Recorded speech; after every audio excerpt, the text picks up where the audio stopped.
That shit was hot right there. I like that shit.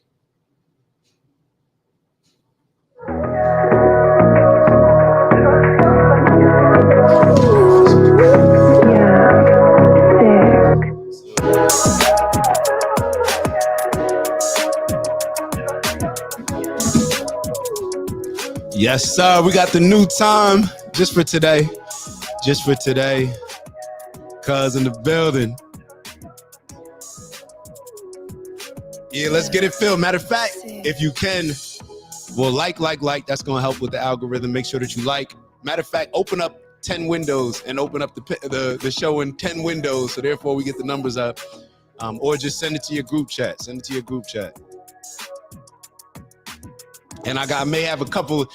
Y'all may hear some questions or some comments in the back. We got a couple homies here as well tapping in. So we got a lot to talk about. We'll let the room fill up a little bit, and then we'll get to it.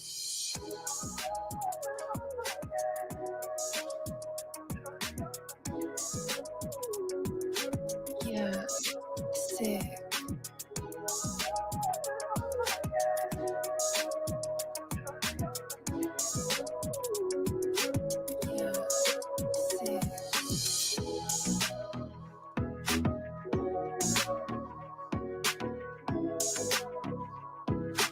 Yeah.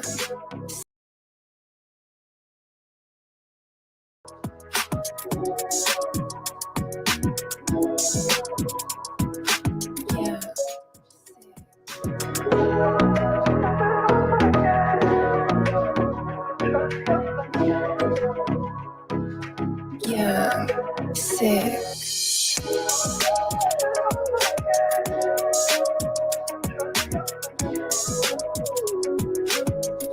Hey, Doug, I just saw your text. Is that something? I didn't watch the video yet. Is that something that I should put on the show? Let me know. Let me know, because I'll put it on if we got a couple Instagram videos at the end that we're going to look at. If you want, let me know. We'll play that as well. Let's get this music turned down a little bit. All right, hold on. First off, let me turn this dryer off. That's going to be annoying me. Hold on.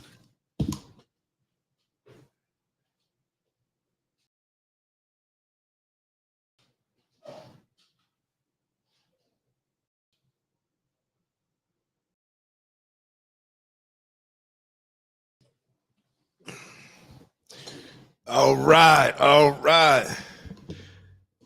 So hopefully everybody's, we did the show a little earlier today. We know this is the night where everybody goes out, grabs some drinks. Hopefully you got some family coming back in town, reuniting with some friends, or maybe just taking some time to just chill, relax by yourself. Yeah, please, as you're joining, make sure that you hit that like button. As always, we want to have as many different perspectives in the room as possible. Cuzzo, what up? Mama Lay, I see y'all. Appreciate y'all tapping in. Make sure I get everybody. Uncompetitive in the building. I wish these celebrities would stop with this Ozempic. Yeah, we're going to talk about Ozempic. Matter of fact, that may be the first one that we talk about. That may be the first thing that we talk about. It takes fat from their faces and makes them look like ghouls.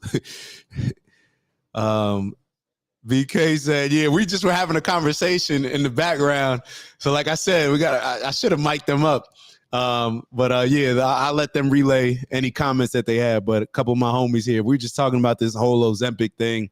We're going to watch a couple videos, review them, get some other people's thoughts. I'm going to get y'all thoughts and, of course, share mine. We got the album coming out, too. Matter of fact, Buster, we got to get this. Yo, I got a couple beats. Bro, I promise you, bro. I got a couple beats. Yo, I should put them on right now. But yeah, so let's get into some of these videos. So on the schedule, we're going to talk about Planned Parenthood apparently selling baby parts. That's wild. Then we got Medicare and Medicaid. Joe Biden is putting the plan together for them to pay for Ozempic. How do y'all feel about that? I guess we'll start off with this. We got Al Sharpton taking some money from Kamala Harris. He may be in some hot water with MSNBC. And then we're going to look at Kamala Harris's team explain some things, why they feel that they lost the election. And then we're going to review a little bit of Kamala Harris. If we have time, we're going to look at Kamala Harris. She finally came out of hiding. And she gave us some remarks and let us know that they raised $1.4 billion. Why she decided to brag about that. When most people, in my opinion, if you voted for her, if you donated to her, I'd be pretty upset if she's running around bragging about raising 1.4 bill. And I'm sure she went on a nice little vacation with some of it, right? But she's allowed to do that, I guess. So we're gonna get into everything. Let's start off with this Ozempic video. Oh God, hey, Cuzzo, no. Matter of fact, I told you I got to send you some of those beats. I just go on BeatStars and I find a bunch of them. That's the mental workout on the weekends. But let's take a look at some of these videos. Now let me get the video that's queued up. I had another video queued up, but let's take a look at this Biden video. So there's two that I want to play. So we'll start off with this short. That I'm gonna share with y'all and get y'all thoughts on this. But my question for y'all is Ozempic culture, does it shine a light on what American culture has become? That's my question for y'all. So let's take a look at this video and y'all let me know y'all thoughts. I like to be over here. All right, here we go. Illustrates this is, and I don't begrudge people that are taking. You know what the perfect drug that illustrates this is? And I don't begrudge people that are taking it. It's Ozempic. Mm-hmm. It's the perfect example of this cycle. That one drug. Oh, the shit we fed you made you fat. Here's a drug that will now take the fat away. Yeah. Just keep paying this, baby. Yeah, exactly. By the way, exactly. And that's the reason I... So so let me stop it right there. Got a comment on the first part. This is what gets me. People will get mad or, hear things that RFK's saying. RFK's trying to go at the Food and Drug Administration. I remember Joy Behar. She was on The View. I think we played the video maybe a couple weeks ago where she was saying, like, what happens to all the people that work at the FDA? What are they going to do? They're going to lose their jobs. What have they been doing right now to allow all of these ingredients in our foods that are not allowed in the same restaurants, for example, with McDonald's when it comes to Europe, or it's not even just McDonald's. I know that's the example that we use a lot, but just in the supermarket. There's a lot of food, and we were just having a conversation here earlier with all this processed food, all this fake food that they're creating. There's a lot of ingredients that are just going into our foods, in my opinion, to make us sick.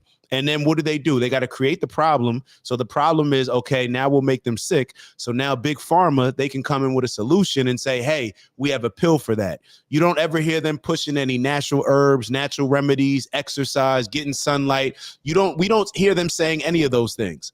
But they'll advertise all these pharmaceuticals on TV. So Ozempic to me is just another example of us getting duped, of us just falling victim to that quick fix, that microwave mentality that ultimately lands us unhealthy, probably with even more issues than we had in the beginning with all the side effects that something like Ozempic could cause. And this is all just my opinion. This is not scientific, but it's not even a weight loss drug.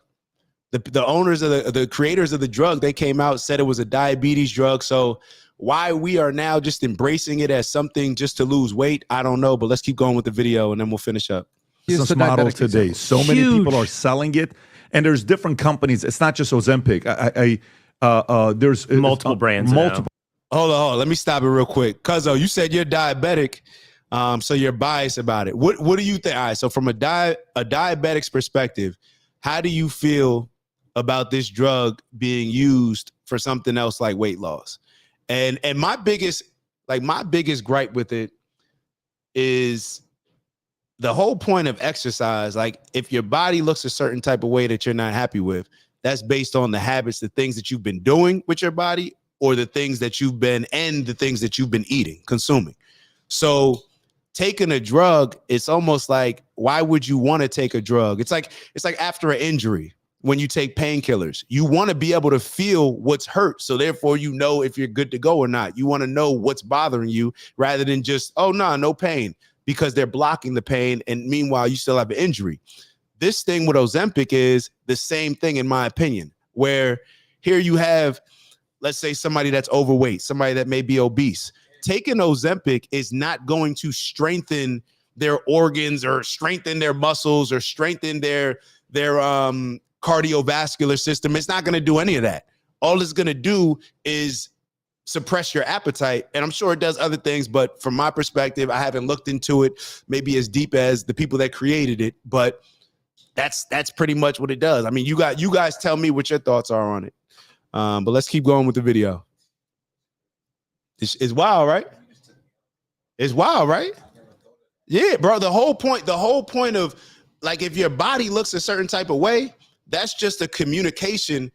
Like, that's just showing you, like, hey, you need to be doing all of these things that you're doing.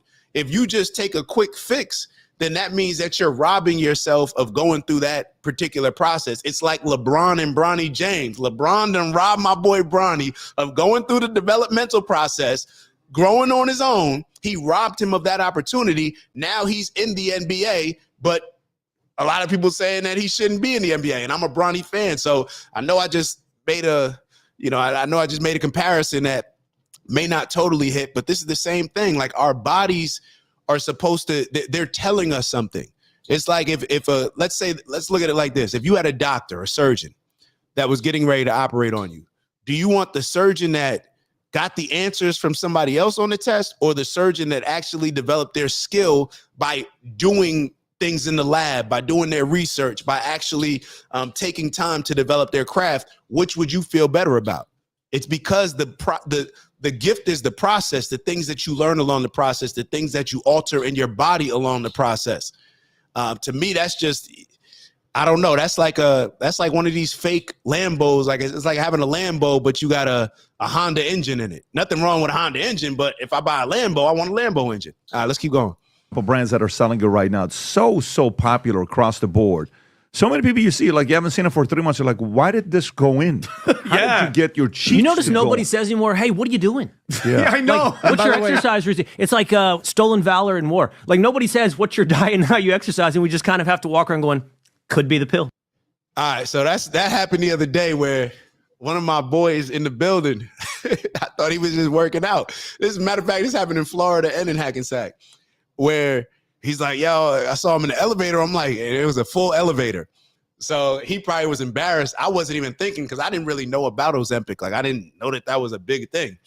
He's in the elevator full, and I'm like, yo, bro, you lost a lot of weight. Like, yo, that's what's up. He's like, yeah. Like, I could tell, like, afterwards, like, oh, he had either a procedure or he's been taking something. And to, like, do what you want with your body. That's not what I'm saying at all. But what I am saying is that there's a reason, like, or there's certain things that you're going to miss as far as if you take a quick fix. It's just like anything else. If you take a shortcut, you're going to miss certain things that if you actually went along the journey. It just is what it is. We got a couple comments. All right, so Cuzzo wrote, it should be allowed. I don't use it, but I have loved ones that need it and can't get it due to the way it flies off the shelf. All right, so Buster was just over here saying this. So he was just talking about it. No, hold on. And Ev, you were talking about it, right? Or when because people who actually need the medicine for diabetes, now they can't get it. Y'all both were saying it. Yeah, that's it. Yeah. So I didn't, that's a point that I didn't even think of. So people that actually need Ozempic Now they can't get it because people are just using it for weight loss. I don't. And then I just saw like an article or something on YouTube, and they were saying how now a lot of the other pharmaceutical companies, they're rushing to come up with their own type of, like, I think it was Pfizer. I don't want Pfizer coming after me. I believe Pfizer allegedly is creating something, a weight loss pill that now can rival Ozempic. But all of this is just, man, make sure that y'all tap in with y'all health food store. Matter of fact, if I ask y'all a question right now, where's your nearest health food store? You don't got to answer. You don't have to write it in the chat. But if you do not know where it is, then that may be something that you want to look into. And if you're in the Bergen County area, there's one in Fair Lawn, Natural Way Cafe. Make sure you go check them out because they're legit. And it's herbs. It's the things that are going to go into your body and feel natural. They come from the earth. And it's just more of a natural process than the fast fixes. And remember, always keep in mind that everything that they make, or the majority of the stuff, I don't know if it's everything, but the majority of the stuff that big pharmaceutical companies make, they study plants. They study how plants, the elements in plants and how they impact the human body, and then they create something fake off of it. Like, so maybe they should just go into, I don't really want them to, maybe they should just go into farming and agriculture and just sell us the damn plant. Sell us put the plant in a little pill, just like we buy our sea moss or vitamin C or something like that. But, to each their own. If people going to buy it, then I guess they going to keep selling it. Yeah. So talk to me. Hold on. Speak fast. And hold on. Hold on. We about to get you mic'd up. So say it on the mic. Come here.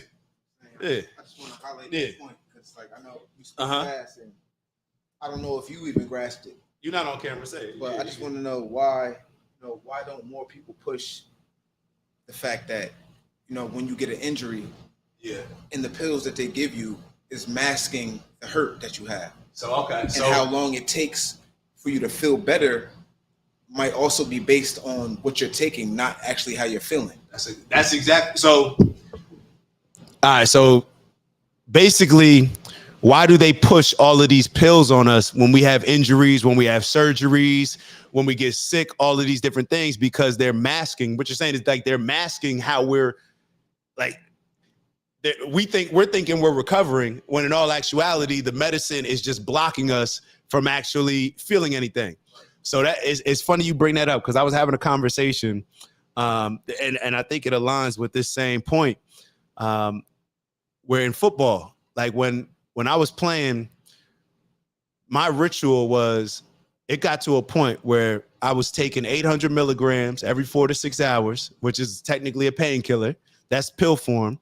And then you get to, let's say the game's on Sunday.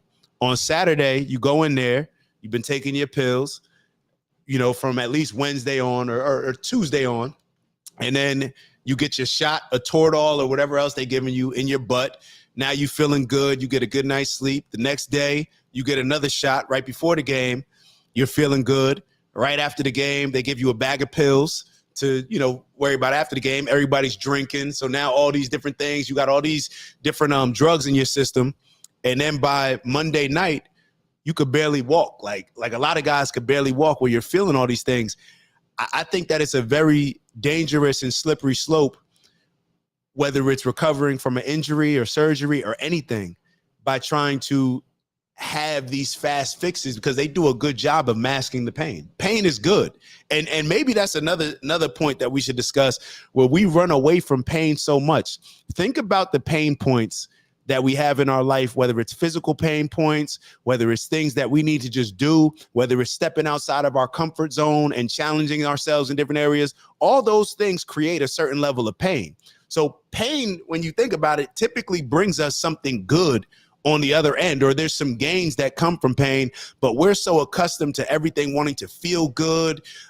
Even from a cultural standpoint, just look at it like, we got to make the kids feel good. No, we have to raise them to be men. We have to raise them to be women. Rather, we're just so obsessed with everything feeling good, everything being comfortable, that it becomes addicting, which is why a lot of people, they go in and have surgeries, and then afterwards they take these pills, and now they're addicted to pills. Now they can't get them from their doctor, so now they turn into somebody on the street that may have laced it with fentanyl. So there's just it's a slippery slope, in my opinion.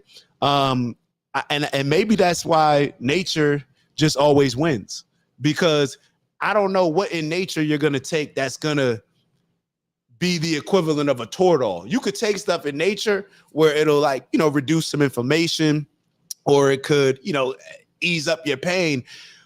Especially, I mean, depending on how much you take, but you're not overdosing or getting addicted to vitamin C. You know what I'm saying? Like, you're not overdosing on moringa. Like, it's just your body's naturally going to flush it. It's not going to throw off your chemical balance like a lot of these pharmaceuticals. So I know we went off in a little bit of a different direction, but I think it's important. And Mama Lay wrote Inglewood. So what health food store do you go to in Inglewood? I got to check them out as well. So Mark wrote, an AZ native tribe has the most diabetes, and an Arizona native tribe has the most diabetes in the USA. They put them back on their historic natural diet, and it is disappearing. This is another thing. So I guess now we're talking more about diabetes. I was just looking at this video. They were having some conversation about diseases that a lot of us believe are passed down through family, hereditary. Or maybe we were talking about it on the show, actually. I don't know. We may have been talking about it a couple shows ago, but a lot of these things, like I thought that diabetes was one of those things. I always heard, like, oh, it's passed down, but it usually skips a generation. I don't know about that stuff. And I don't trust it. I don't trust these doctors. I don't trust the scientists. I don't trust the big pharma that pays a lot of the salaries or pays for a lot of the trips that these doctors go on. I don't trust any of it. So therefore, just because I read something in a science magazine, I'm not just going to go for it. There was a recent, matter of fact, did we show the Bill Maher? I think we showed the Bill Maher with Neil deGrasse Tyson, where there was a scientist that was talking about, she couldn't even describe what a woman was, or no, this is what it was about. It was Bill Maher, and there was a matter of fact. Let me know if I played this on the last show. If not, I'll put it on. But it was Bill Maher talking to Neil deGrasse Tyson, and he was talking about this scientific magazine where they put out an article saying that the reason why WNBA teams can't beat the Lakers is because of more like cultural differences, not a biological difference. And this was in Science magazine. This is the stuff. So I don't trust anything just to trust it. I got to look into it for myself. And it is what it is. I'm skeptical of all information that comes from mainstream media, especially information that comes from the sources that profit from me believing in the things that they're telling me. So that's how I look at it. Have you checked out A Matter of Health? No, I haven't checked that out. That's a good documentary. I definitely will check that out. Diet is huge. Diet is everything. Al Words in Inglewood. All right, I'm gonna check him out. I'm gonna tell him you sent me. And Cuzzo said all four grandparents and both parents have it. Y'all see how I look. They definitely passed it down. LOL. That's the thing. Think about it. If diabetes, like most cases of diabetes, and I was just learning, type 2 is the one that you develop at a older age, right? So type 2 diabetes, let's look at that. I'm not sure about type 1, and I'm not even sure about type 2. I'm just giving y'all my opinion. But type 2 seems like it's based more on your habits. So to say that that's passed down from generation to generation, you may be right. You may be able to find a lot of scientific information that backs up that statement. But to me, it's the habits that are passed down. That, you know what I'm saying? It's the habits. Yeah. If I eat if I'm eating fast food all the time, not caring about my food, then my kids are more likely to do that. So the things are passed down. That's like an argument. That's like saying Black people are born to genetically be better at, I don't know, football than other sports that white people play. You know what I mean? It's just that's just the culture. That's what most people play. Just like they play rugby over there in Europe and Africa and different. It's not as big here. We play football. So it's just different based on culture. So that's how I would look at it. And you don't have to say Black. You could say Americans with football compared to, well, Europe, they're just meant to play cricket. No, that's just the sport that they play. So they develop based on the things that they are into. All right, my fault. Let me catch up with some of these. Let me catch up with these. All right. I don't recall seeing Bill. All right, so let me actually go back. I'm gonna play this Bill Maher clip for y'all if I have it. Let me play this Bill Maher clip for y'all. So it was Bill Maher and Neil deGrasse Tyson. I thought I played it on the last one, but sometimes from Monday to Wednesday night, I get a little bit thrown off. Let me see if I can play this for you. All right, here it goes. Hold on. All right, hold on. I got the video for y'all. Let me just throw it up there. So take a look at this. Take a look at this and y'all tell me y'all thoughts. This is a scientist giving this information. So obviously, we're going to hold them in high regards, and their word is going to be worth more than y'all listening to my word, right? So let's take a listen and get y'all thoughts on this. Wait, sorry, that's the wrong one. Here we go. All right, where are you? Where you at? Hold on. All right, here we go. American. Yeah. You know, I apologize to younger voters that my Gen X is so full of fucking fascists. Okay, Let me fast forward to the part. Inequity between male and female athletes is the result not of inherent biological differences between the sexes, but of biases in how they are treated in sports. That's nuts. And it sure ain't scientific, and it's in Scientific American. And that's why the Democrats lost the election. All right, so we're going to play it one more time, and then we're going to play it through because I want y'all to see Neil deGrasse Tyson's response. He tries to take the conversation elsewhere. Neil deGrasse, this was the same person that was saying that there could be a whole bunch of different genders and all this stuff. I don't know what gets in people's minds, and that's why I really think that this past election was more of a cultural type of thing. People talked about policies, but I think it was more just a cultural reflection of a lot of people who typically may go one way, starting to just see like, nah, y'all are doing too much. It's getting too, like if we got to argue about boys playing sports against women and people not understanding why that's crazy, or if we got to debate whether or not boys or drag queens should be reading books to kids, whatever culture, I don't know who's pushing this. I don't know if it's George Soros. I don't know what is going on. But there's a small percentage of people that seem to have a lot of power and impact in our culture. And to me, it shows up when you have very intelligent people saying nonsensical things or just not making sense, in my opinion. So Between male and female athletes is less than a year ago. Inequity between male and female athletes is the result not of inherent biological differences between the sexes, but of biases in how they are treated in sports. That's nuts. And it sure ain't scientific, and it's in Scientific American. And that's why the Democrats lost the election. It's true. Bill, every 20 minutes on your platform, you come up with another reason why the Democrats lost. You already have the answer. They lost the election. So anything you say That's is not why true. they did it. First of all, you don't watch this show, so you don't know that. I know you don't, and it's okay. But you talk as if you do, and you fucking don't. And that's okay. Just don't bullshit me. That's the one thing people can't ever do on this show is bullshit me. And that's fine. But I don't say that. I have very good reasons. But engage with the idea here. What I'm asking is, Scientific American is saying, basically, that the reason why an WNBA team can't beat the Lakers is because of societal bias. What you're saying is not Scientific American says that. An editor for Scientific American says that who no longer has the job. So don't indict 100. Bro, let me just play it out. Let me play it out. 70-year-old magazine because somebody. Okay, this is called Scientific American, and they're printing something because someone enters the cesspool that is social media and then participates in that exchange. So why can't you let's just talk about science? So I'm not sure if Bill Maher said it or if we missed it, but they lost their job for something totally else, different, like a year later. Like they put out this article saying what he just said, and there was no back, like they didn't get in trouble. They lost their job because they had like a back and forth on like X or something like that about something totally different. So he's using that as an excuse, saying, "Oh, well, they're not there anymore." No, when they were there, how did this even be printed? How was it printed, and how was there not anything said like after that to say like, "Hold up, nah, like we don't all agree with this." It's like, come on, this is the type of stuff where if y'all really believe that, then maybe y'all should reach out to some of these domestic violence platforms that advocate for women and say like, hey, it's fair game. Fair game.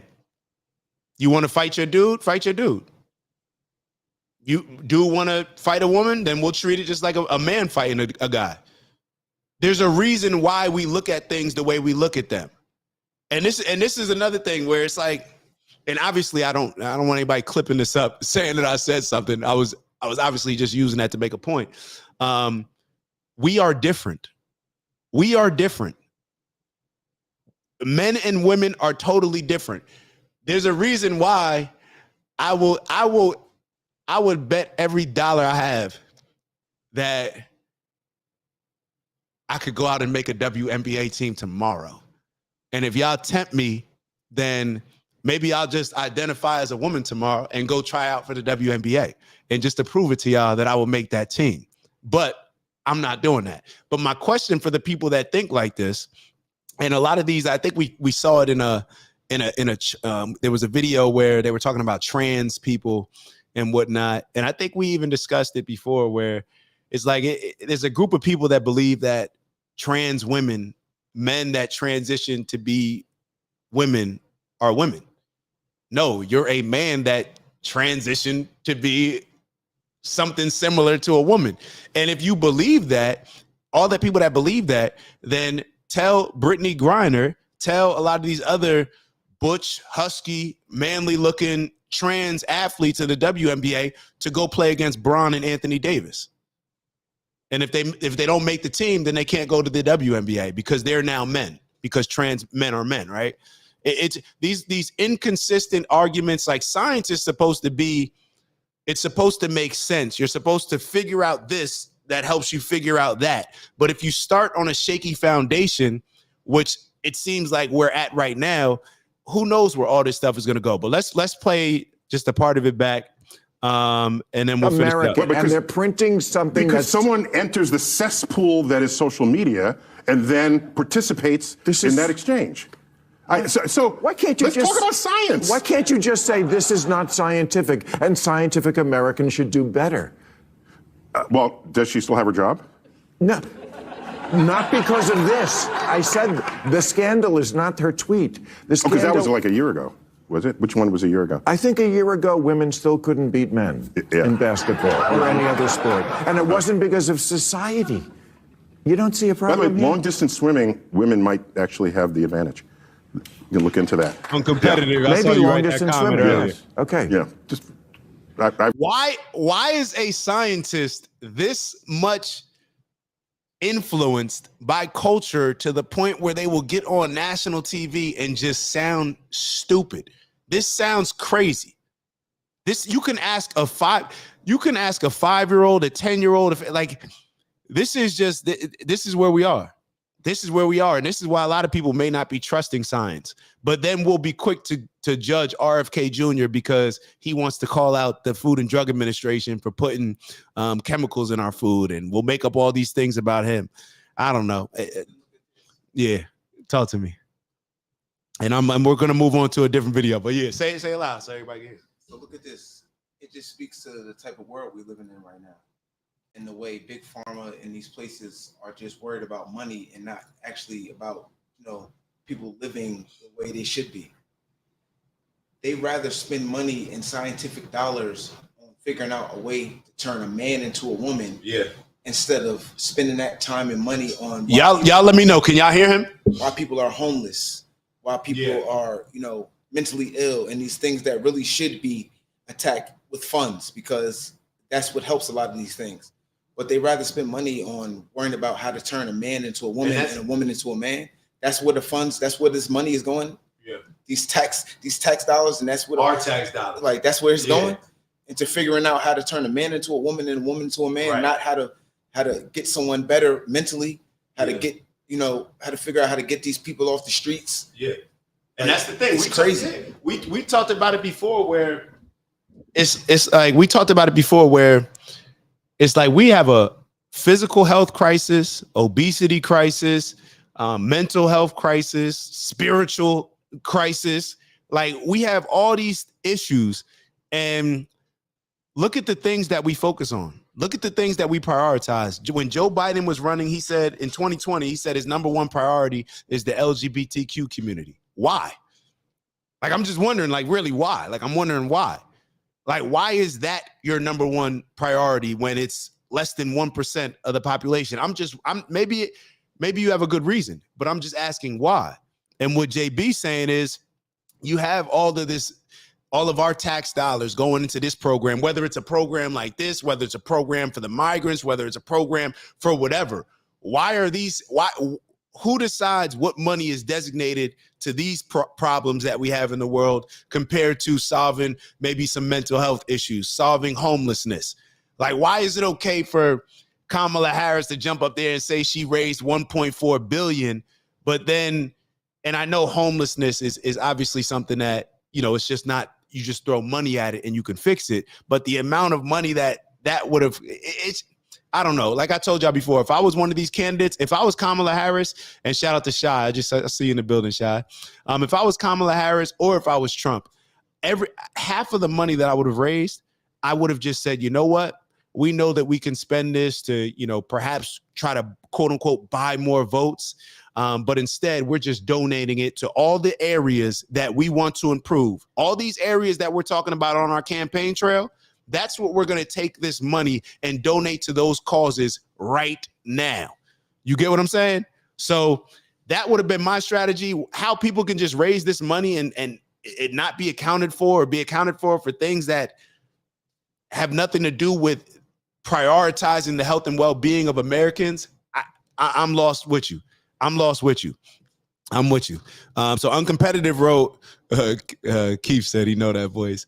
Uncompetitive wrote, Big Pharma invented gender dysphoria to create new lines, to create a new illness that would become a new market, which was more profitable than mood stabilizer medicine. And this stuff happens it's right in front of our face. Like we will so easily, we'll say like, yo, used car salesman. We'll call them a snake, call them all this type of stuff. Maybe they deserve it. I don't know. But why is it so easy for us to see that the person selling us a car is trying to take advantage of us, but big pharmaceuticals, and when we go to the doctor's office and they're trying to prescribe certain medicine, have y'all ever asked them? We asked the car dealer, one of the main things I ask when I'm buying a car is, yo, you trying to sell me this Honda. Do you drive a Honda? Oh, no, I drive a Toyota. So what? Maybe you should ask some of those doctors, hey, is this the medicine you take? Is this what you would prescribe to your family members? Now, they may lie. It is what it is, but force them to lie. Force them to lie. Ask questions about it. We ask questions about all different types of stuff, about anything else that we're buying. Ask questions. You'll be able to tell whether that person is being genuine or not. Instead, we just go with what everybody tells us to do, and we're so faddish. Like everything we do is just a part of a fad. It's like, okay, Ozempic. Now we all take an Ozempic. Like or whatever it is, we all just have to do it. People, there's not as many free thinkers as there used to be, in my opinion, or that there needs to be, more importantly. Uncompetitive wrote, Big oil are huge donors to Republicans. Big pharma are huge donors to Democrats. I agree with you. I appreciate it, Mama Lay. All right, so let's move on. There was another video on Ozempic that I wanted to show y'all, but I think we can move on to All right, so while we're talking about healthcare, let's look at this Planned Parenthood video. I want y'all to take a look at this Planned Parenthood video. Hold on one second. Let me cue it up. Planned Parenthood. I think here it is right here. Tell us what's going on there. Okay, so, and Rob, I sent you this. So Planned Parenthood was selling viable, healthy, aborted babies who could have survived outside the womb to the University of California for experience. So, and Rob has this story, Rob. I think I slacked it to you. And in their contract, it states that they own the intellectual property rights and the patent rights developed in experiments done by the body parts. Okay, so Planned Parenthood and the University of California, San Diego, reportedly negotiated fetal tissue donations for research.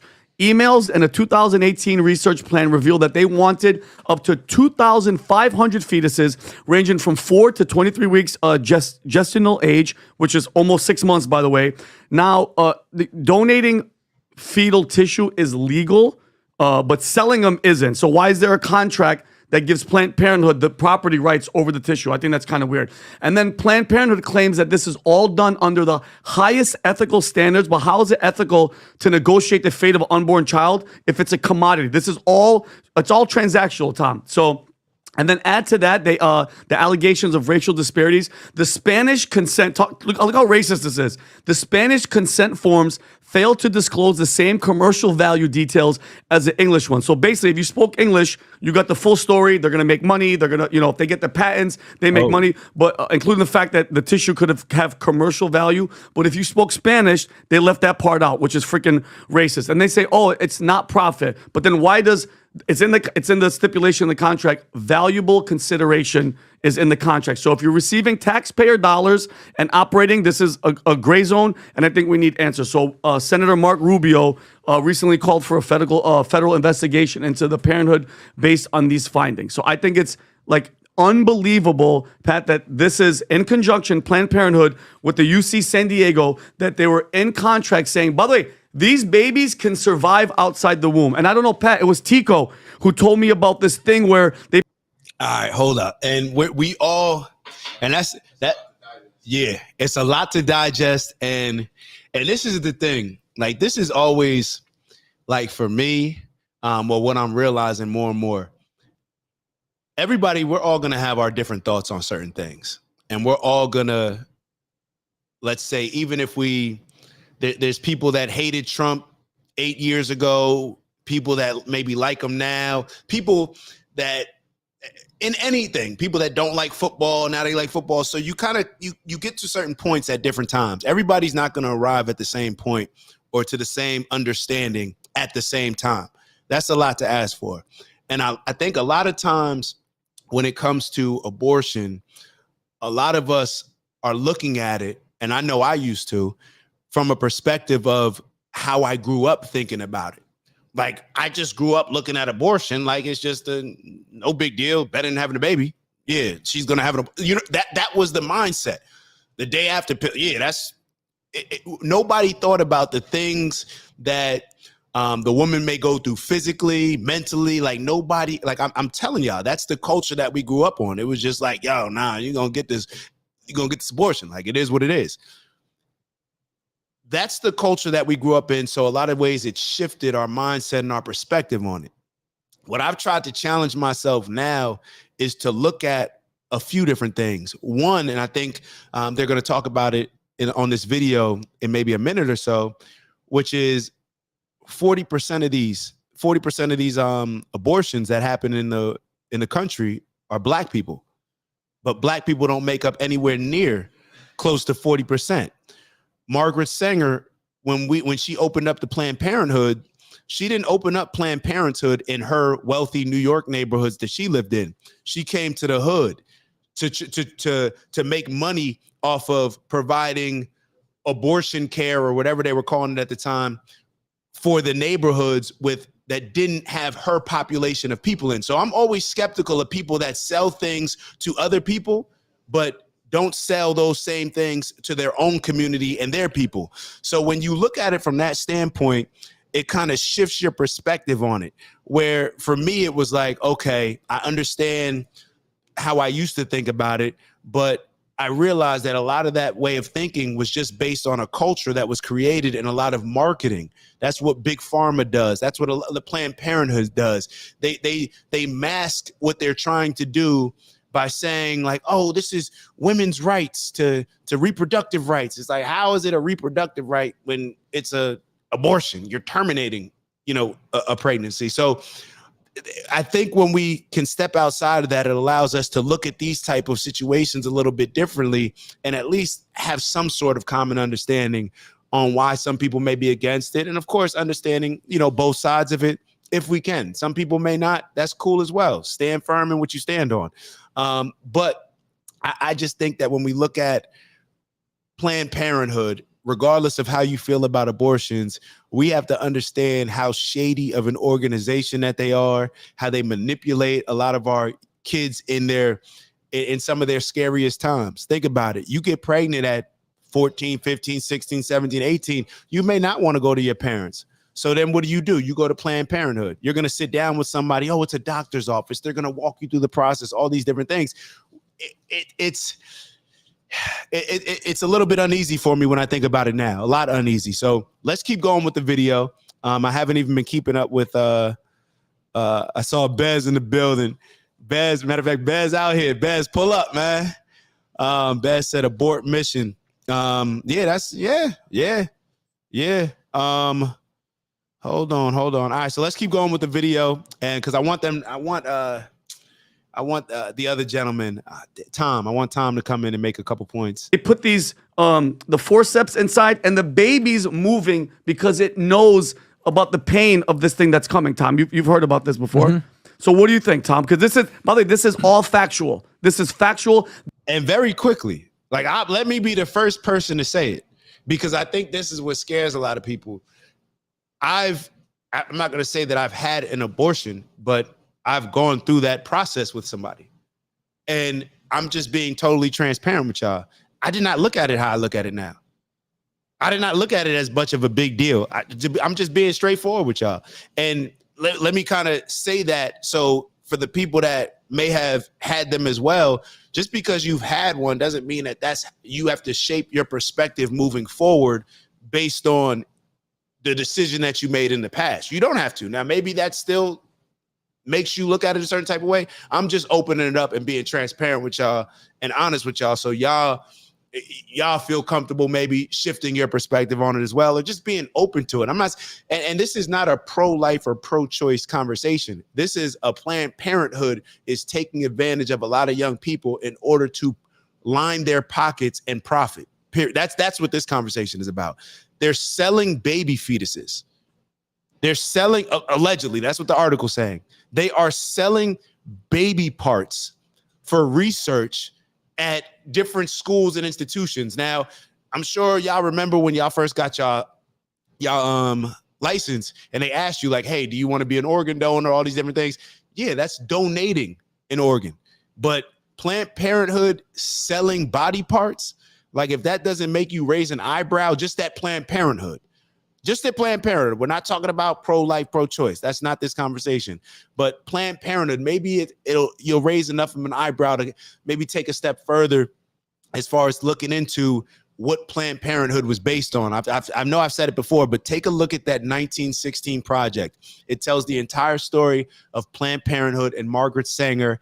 If you don't like Hitler, then there's a good chance that you won't like the lady that created Planned Parenthood, Margaret Sanger. Because eugenics, when they talk about eugenics with Hitler, go read up on Margaret Sanger.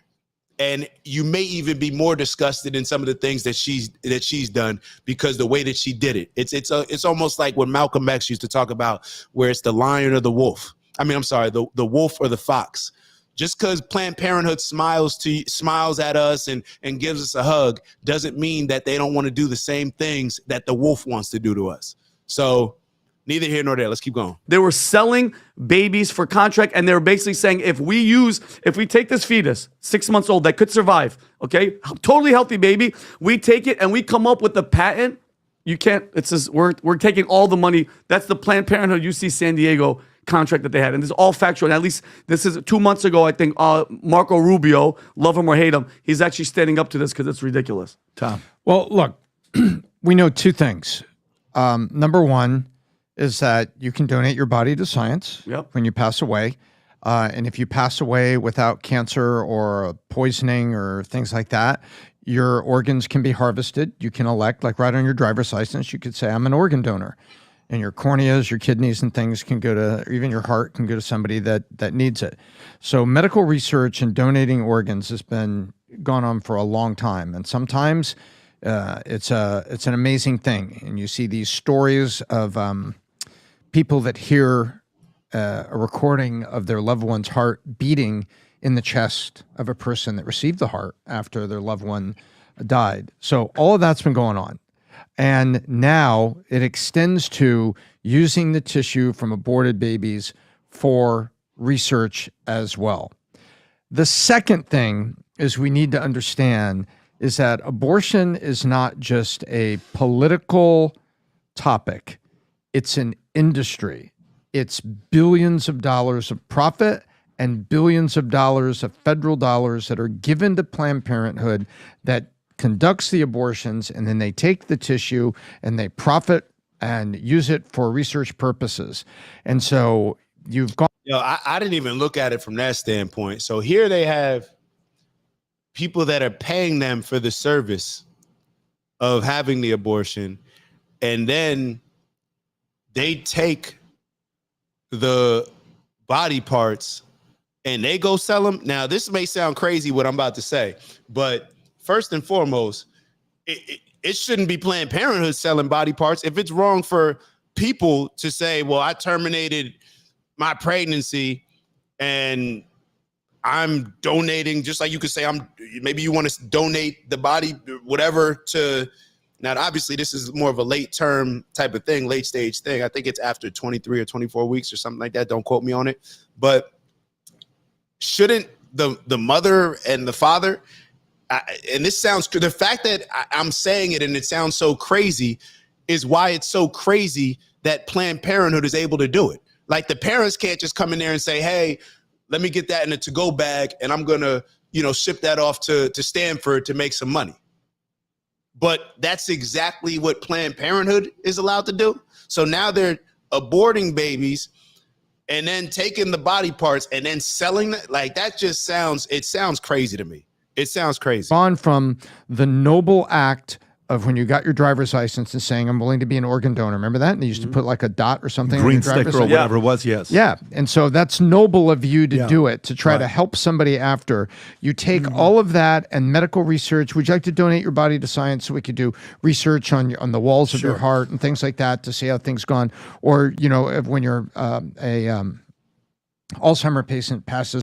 All right, so I wanted him to just get to the part where they were talking about how they target certain demographics differently, but I don't know exactly what part of the video. So let's move on to the next video that we have. I want to show y'all this one on this. So this is a funny video. We're actually going to stay with Valuetainment.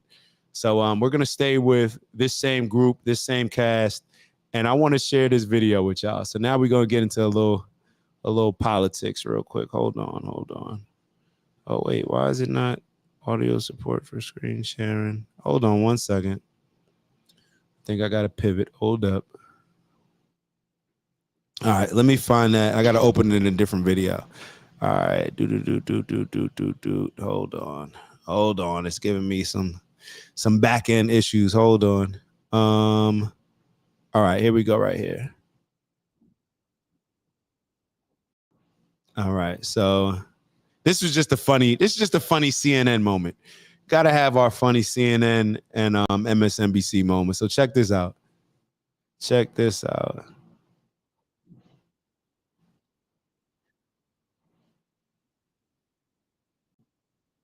Oh, I'm sorry. Hold on. I'm playing the wrong video. 1 second.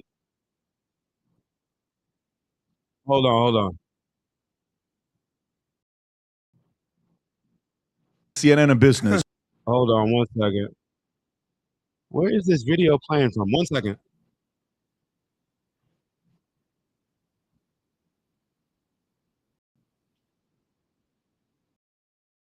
Yep. Hold on. Where is this playing? Hold on 1 second.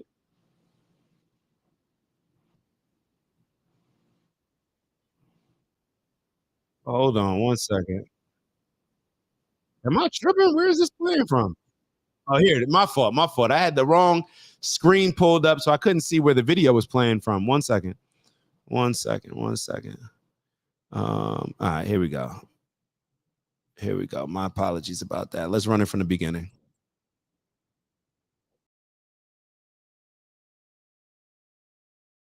Wait, why is it not? Watch this. So check this out. CNN itself does a poll to show that the most fair platform is Twitter. We reacted to this. Is this play that clip, Rob, just to kind of show this to you? Watch this, folks. Okay, go ahead. This is CNN reporting on this.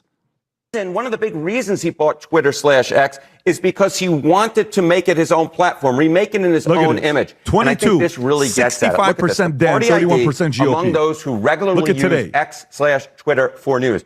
So I know my dog PBD is talking in the background. Let me just make sure that y'all understand. So they're talking about X. They're talking about the users that I identify as Democrat, identify as Republican. In 2022, it was 65% Democrat, 31% Republican. In 2024, 48% Democrat, 47% Republican. This is a CNN report. So this is somebody on CNN reporting this news. So keep that in mind. Back in 2022, 65% of those who regularly use Twitter/X for news were Democrats. Just 31% were Republicans. Look at where we are today. Just a completely different picture. Now it's basically split this between is Democrats CNN. Remember this. Now let me show you this clip. Go ahead, Rob. He's saying the same. Play the clip of the great Scott Jennings. Go ahead. I heard what you're saying about X. I saw a survey this week. It's now the most ideologically balanced user platform. Scott, stop. It's too early. I just sat down. I've only been here for 2 minutes. You cannot continue to say. You cannot say that. That's not the case. Who was the source? Look at this. What I find, we reported it on this network. It's not accurate. It's not accurate. Pause it right there. That's hilarious. I love a CNN host who doesn't. Oh, he's doing too much. Hold on 1 second. 1 second, PBD. Hold on. I want y'all to hold on. All right, so we're gonna move to this other. Hold on, because I want y'all to hear the full conversation real quick. All right, we're gonna switch to this real quick. We are going to switch. All right, which one is getting queued up? The Rising. All right, here we go. All right, so I want y'all to just get to the video so you can hear the full conversation. They kind of cut a little bit of it out, but listen to the full conversation. When he was asked to cite his sources, Jennings replied, CNN. Let's watch. I heard what you're saying about X. I saw a survey this week.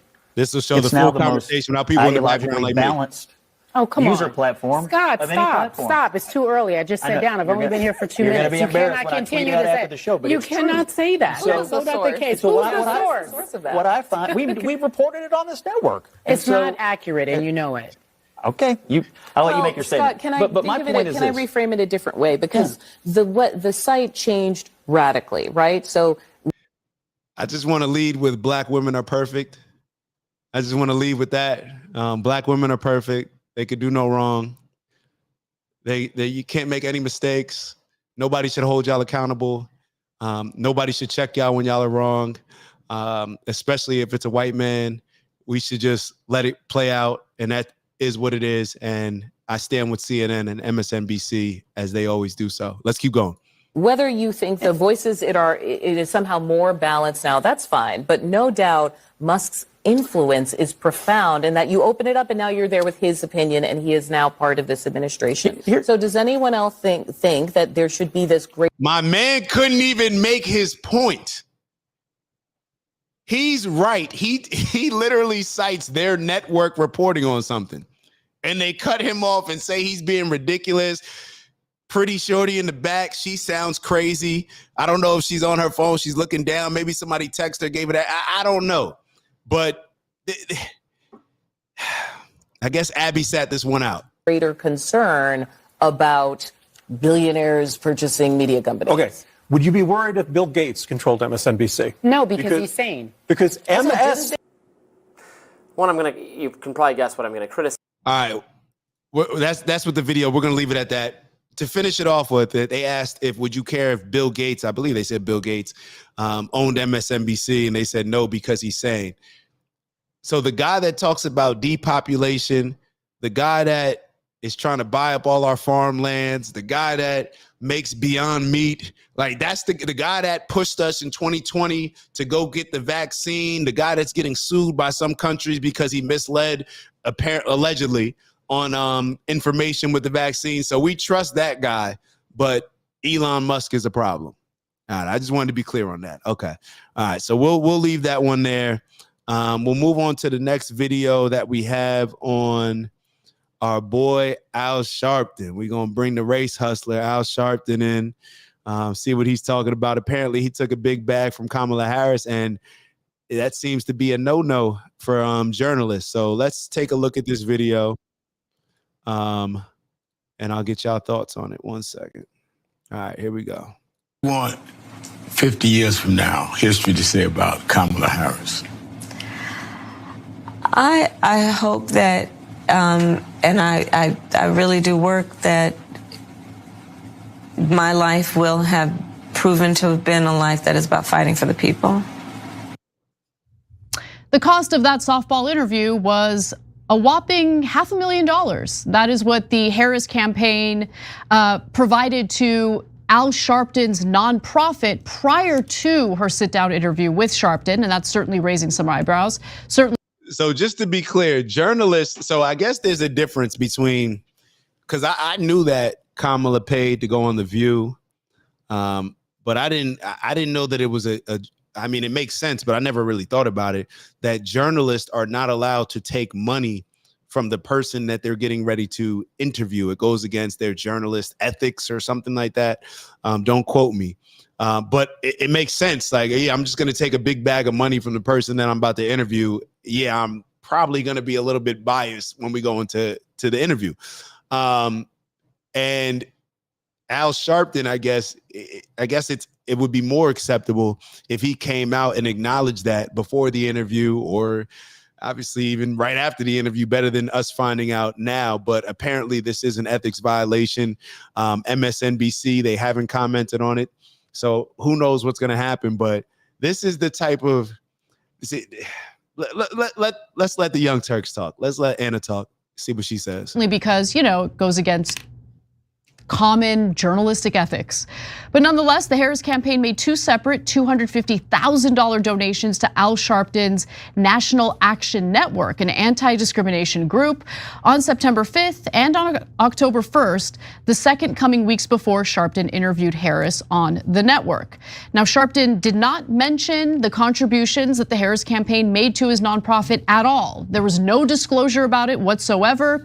And as far as MSNBC goes, they told Chuck Ross at the Washington Free Beacon that they were unaware of the campaign donation or the donation to the nonprofit owned by Al Sharpton. Now, that could be true. I don't know, but MSNBC would not confirm whether they're considering reprimanding Sharpton, if there's going to be any consequences for this. Now, the Society of Professional Journalists also told the Free Beacon, while Al Sharpton may not consider himself a journalist, many viewers do. When TV news broadcasters do not report their conflicts of interest or conduct their work in ways that run counter to ethical journalism, it builds distrust among their audiences and places a black eye on both their network and the profession. And this is why MSNBC's losing ratings and CNN is losing even more, because it's a lack of trust.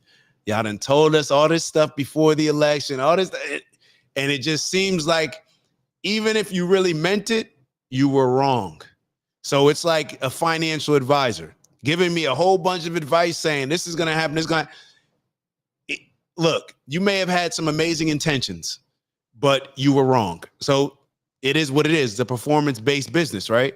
So regardless, it's going to be an issue. But the fact that Al Sharpton is taking money on their network while interviewing a presidential candidate, to me, that definitely puts a bad stain on the network. And maybe that's the reason why they're not coming out and giving any feedback on her, not saying a statement, anything. So I don't know. Does this make y'all look at MSNBC any differently? Did you not trust them from the beginning, so therefore you're not even surprised. And maybe that's the position that I was in, because when I heard this Al Sharpton thing maybe a week or so ago, but it didn't even.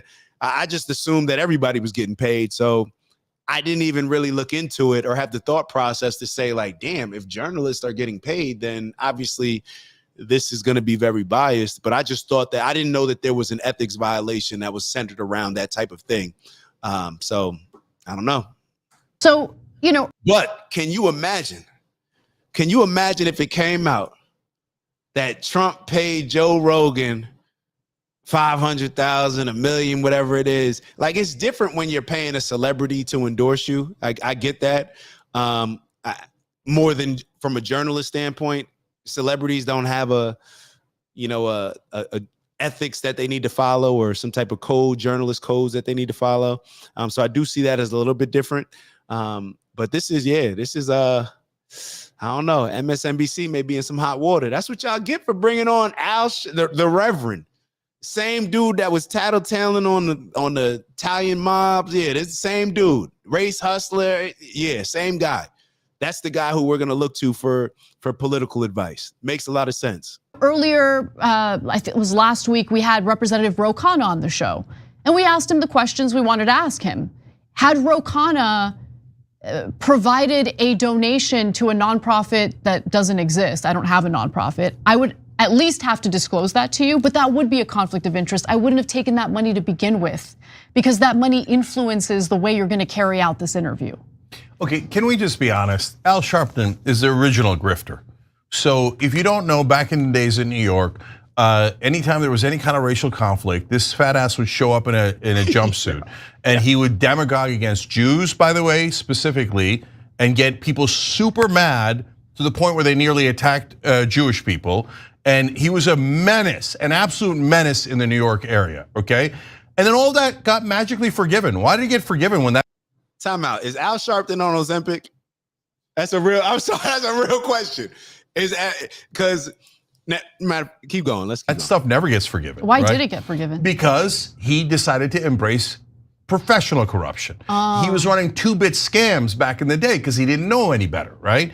But he's a smart guy, so he wisened up and he's like, oh, the way the professionals do this is they kiss the ass of the donors, they kiss the ass of the politicians, and they get the real money, the big money. And did he shake down a lot of businesses saying, hey, if you don't give me money, I'm gonna call you racist? Okay, go ahead and catch feelings. Yes, he did, okay? And do you wanna know how Comcast was allowed to merge and actually acquire NBC and MSNBC? They had a massive race problem. Al Sharpton came in and said, no, they don't have any race problem. Guess where Al Sharpton wound up? Hired by Comcast at MSNBC. Funny how that works, right? He got way better on his grift, okay? And he's been taking this kind of money his whole life, and that's why he does the softball news. That's why if you criticize Al Sharpton in the old days, people will be like, God damn, yes. Now if you criticize Al Sharpton, they go, oh, well, you're being a racist, racist. No. Why? Because he's now part of the establishment. So now his new mob, the establishment cartel, protects Al Sharpton, and as he runs the scam time and time again. And there he is sitting on Morning Joe as they lecture about good journalism, a story we covered earlier in the show, right? Wow. Come on. I didn't. Poverty pimping, bruh. All these cats, bruh. They try to squeeze every single dollar they can out of people's grief, out of people's. It's the same. It's the Ben Crump. It's the Ben Crump. Somebody got shot. Here comes Ben Crump. It's just the same tactics. These tactics have been used for a very long time. We don't need to elaborate on them anymore. Uncle Al may be looking for a new network, so hopefully he could put that $500K. He may start something on his own. Who knows? But hopefully he puts it to good use. All right, so let's move on to this last topic, and then I'm gonna let y'all go because I gotta go. Team Harris. So this is an interesting video where Kamala Harris's team, they're explaining why they turned down certain interviews like Joe Rogan's, and their opinion on their strategy with the election. So let's take a listen to that, and then we'll wrap it up with some quick little Instagram videos, and then I'll let y'all go. All right, so here we are. I am not media hater by any measure, and I think that, you know, we women don't get far in life talking about double standards, so that's not the point. But I do think a narrative, 107 days, 2 weeks up because of a hurricane, 2 weeks talking about how she didn't do interviews, which, you know, she was doing plenty, but we were doing in our own way. We had to, you know, be the nominee, had to find a running mate and do a rollout. I mean, there was all these things that you kind of want to factor in, but real people heard in some way that we were not going to have interviews, which was both not true and also so counter to any kind of standard that was put on Trump that I think that was a problem. And then on top of that, we would see, this is the problem. This is why they should have had your boy on there, man. They should have hit me up. I would have gave him better strategies. She's talking about the situation, the hurricane, as if it was 2 weeks where, oh, that's just 2 weeks where we couldn't do anything. We couldn't do. Yo, that's a softball being thrown at you. All you have to do is respond to the hurricane. Literally, you could have done the same thing that Trump did. Go down there and help people out. Show face. Show that you care. Show up. Showing up is half the battle, right? So they look at the Hurricane Helene situation as something like, oh my God, it's a bad thing. Meanwhile, looking at it from a strategic standpoint, why not take advantage of the situation? And I don't mean take advantage of the situation as far as, I mean, I guess it would be something disingenuous because if they really cared about it, they would have been down there. But why not do your job as vice president, show up, and then just use your actions to highlight the type of candidate you are, the things that matter to you, how you can incorporate more joy into these people that just had their lives torn apart in a lot of ways. Why not do that? But their mindset is making excuses, acting as if, oh, well, that was 2 weeks. We didn't have enough time for this. We didn't have enough time for that. Look, you lost, but you don't have to make up all these excuses. You knew getting into the race that you would have a shorter time that you'd be able to run. You knew who you were running against. Making all these excuses now just makes you look weak. And I don't know if she has plans. Apparently she does have plans of running in 2028. But these type of this feedback is not good, in my opinion. But let's keep going. Do an interview. And to Stephanie's point, the questions were small and processy and about like dumb. They were not informed. So now they're saying that the interviews that she would have been doing on podcasts were dumb questions. First and foremost, ma'am, are you forgetting the fact that y'all gave people scripts, that people already came out and said that you guys provided them scripts? The same thing that y'all did with Biden. Y'all provided the people scripts. You told them certain things that they couldn't ask about and certain things to ask about. Like, are y'all forgetting that? You're complaining about the questions not being in depth. Are you forgetting what happened on your Fox interview with Brett Baer when Brett Baer had to pretty much, you showed up late and then they only had a certain amount of time that they could film because they had to put the show out. Maybe that's why the questions couldn't be as elaborate. And maybe it's just because she took a lot of time with all the word salads. I don't know. But this using it as an excuse, it just makes everybody look weak. We all take losses. You lost. It is what it is. Look why you should look into the things that you should be your biggest critic. That's pretty much what I'm saying. The people that I see that are very successful in life, when they lose, they are their biggest critics. And that's how they're able to fix certain things and rebound for the next time. Forming a voter who was trying to listen, to learn more, or to understand. And I'm not here to say that you know the whole system was focused on us incorrectly. I'm just saying, like, again, of the things we need to explore as we move forward as a campaign and as a country, that does a disservice to voters. And you know, I think back and think we should have signaled more of our strategy early on about Yeah, this is not a very, I don't know how to say it. This is not a very masculine way of looking at things. I'm just being totally honest. Like, I'm seeing a lot of blame, a lot of deflecting. Maybe it's not a woman-y way of looking at things, but as far as like the reason why I say not a masculine aspect, I believe men to be more logical in certain situations. And there's things that men and women are both gifted with. There's certain advantages that men have in certain situations. There's certain advantages that women have in certain situations. But when it comes to this type of thing, in my opinion, Y'all tell me if I'm wrong, but when you have a game, let's say you play your high school basketball game or football game, your mom, I don't think that your mom probably ever saw you play a bad game. Your mom probably never saw a reason why you were on the bench. Your mom probably never saw a reason that you should come out the game unless you're tired and they need to give my baby a break. Your dad, those questions are going to be a little bit different. Yo, you got to work on this. You got to work on it. You got to look. So this is why I'm saying that. That may be a different experience for other individuals.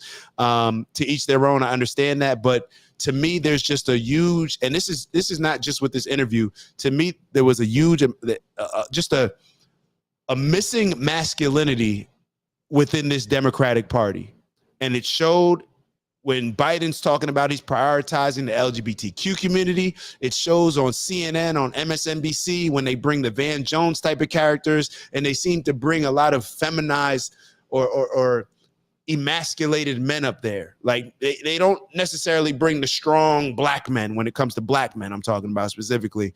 And that's just missing. But maybe that's just me. Maybe that's just something that I'm noticing because I'm looking for it. And I totally understand that. It's like when you get a car, you see more of them on the road. So maybe that's what I'm doing. But I see a lot of blame game. I see a lot of blame game since they lost, rather than just people just saying like, yo, there's things that we need to do better and we will do better.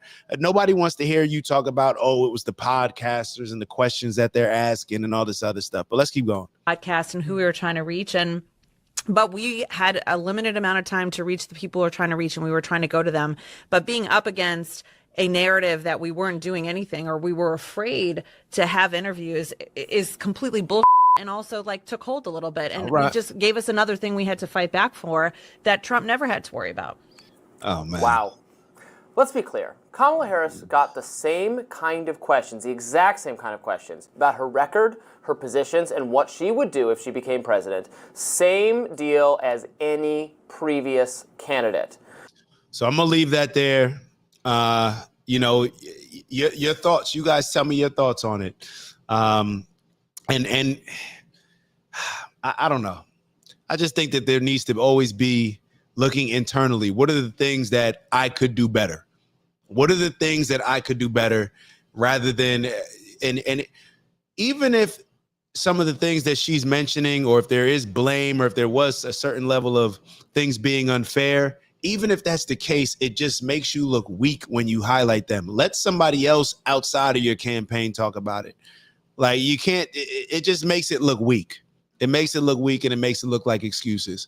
So we weren't going to do that. I didn't want to go long today because I want y'all to go out, be able to, have a couple drinks, enjoy some life with your friends and family. But I do want to leave y'all off with a couple different videos on Instagram that I really wanted to share with y'all that I think that y'all will enjoy. So let me bring up Instagram. Let's see which video we're going to show first. Let's look at my homegirl Melissa's birthday. Let's look at this one. Let's look at this one. Two. So we'll look at this one. This was a story, that this young man, Tamar Boggs, it stood out to me. 15-year-old. He chased a car on his bike for 15 minutes to save a 5-year-old girl who was snatched from her front yard in Pennsylvania.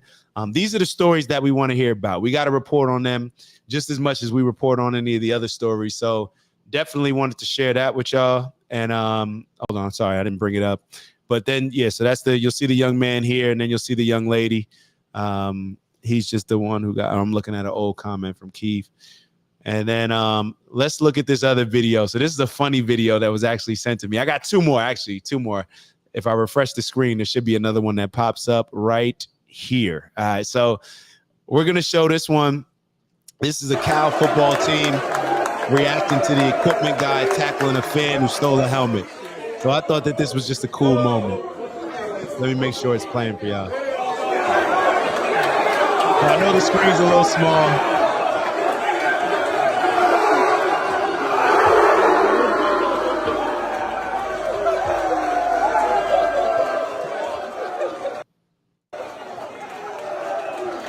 Look at how they treat the equipment guy.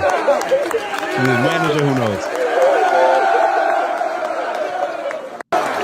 All right, so the reason why I wanted to highlight this, it's not just because it's a funny video.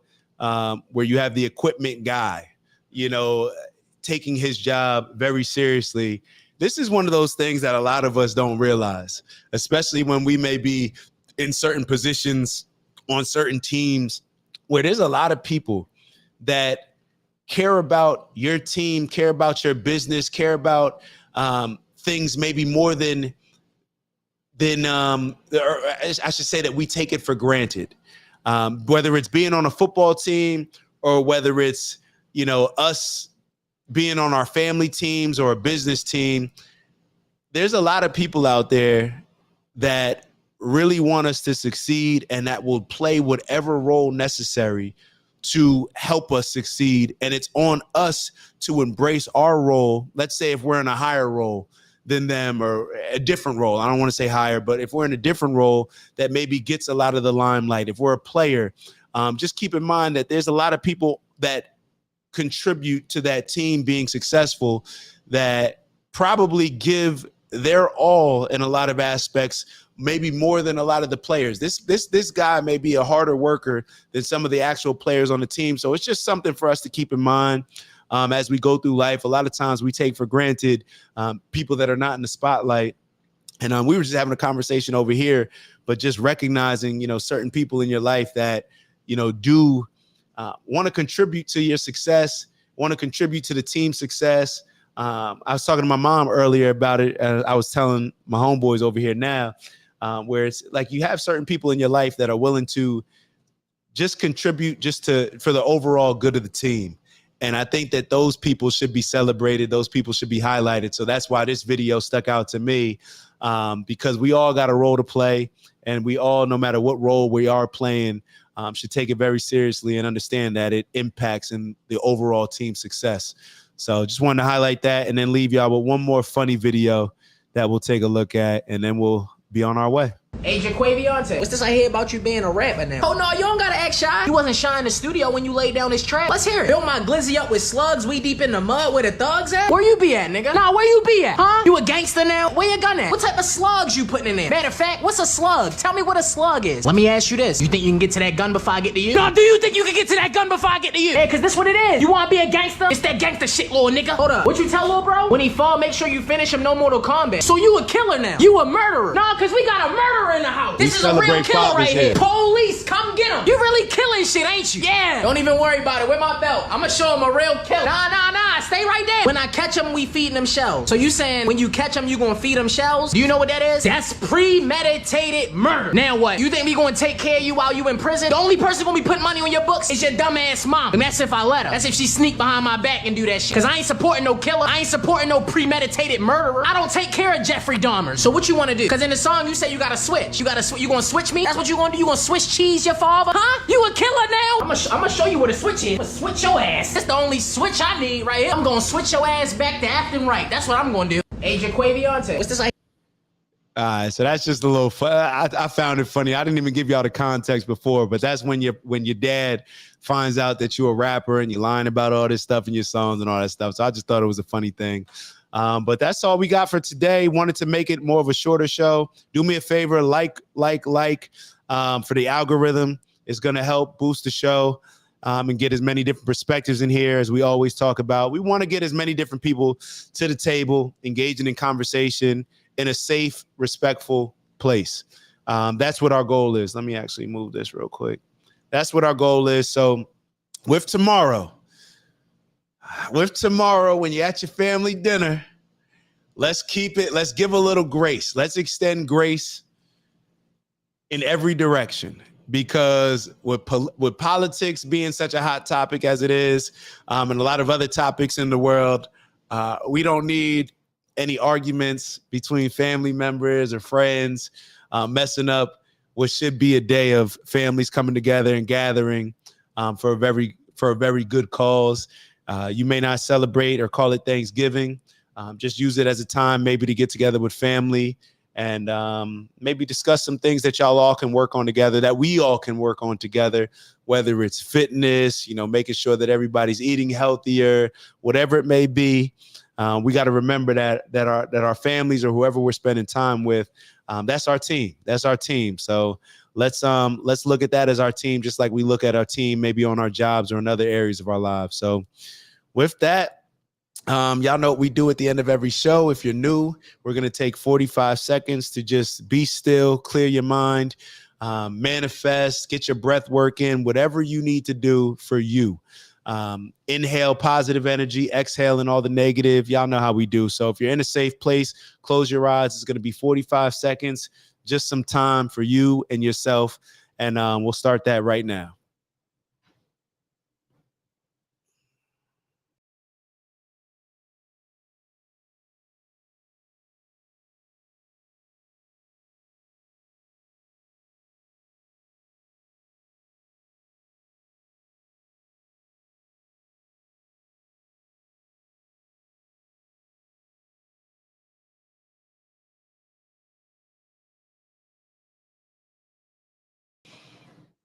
All right, 2 more deep breaths. Inhaling all positive, exhaling all the BS.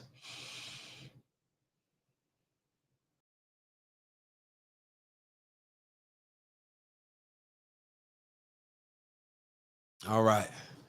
Eyes open. Y'all know what it is. Strength and honor, onward and upward. You know what we do here. We elevate on purpose, both from an intentional standpoint, as well as challenging us to raise our standards. So therefore we can become the leaders that we need in our community, our village, our tribe, our family, whatever areas of life that we're showing up in. We need to become better leaders. And also we need to up those standards. So therefore we can accomplish the things that we set out to accomplish. So, yeah, a lot of people saying, well, Mama Lay said, happy Thanksgiving. There's so much to be thankful for. Matter of fact, that should be the finishing message. Gratitude, and just the things that we're thankful for. Gratitude. The more I learn about gratitude, when we talk about manifesting certain things, being thankful for certain things and being grateful for certain things, that's going to invite more of that energy into our lives. So that's very important for us. As we always talk about mind, body, soul, we got to be healthy in all areas, or at least strive for, good health in all those areas. And get to that bag. So that bag is not all about money. That bag is just, as we go down this journey to purposeful abundance and focus on our purpose, our bag is going to be the things that make sure that we're aligned with achieving our purpose. So therefore, what's in your bag is in your bag. Determine the things that make you become the best versions of yourselves, and then go after those things. What's in my bag? Peace, love, happiness, and health, wealth, and in everything that we do, integrity. And on that note, it's about laughing and tequila. Hold on. What did Cuzzo wrote? I missed that one. But yeah, you guys enjoy time with the family. Give your family some love. Give hugs, grace. Forgive your family members for stuff that you probably forgot about happened while y'all beefing. Do whatever you need to do to just enjoy each other's company, because that's when we're all at our best. So on that note, I shall see y'all soon. Ew.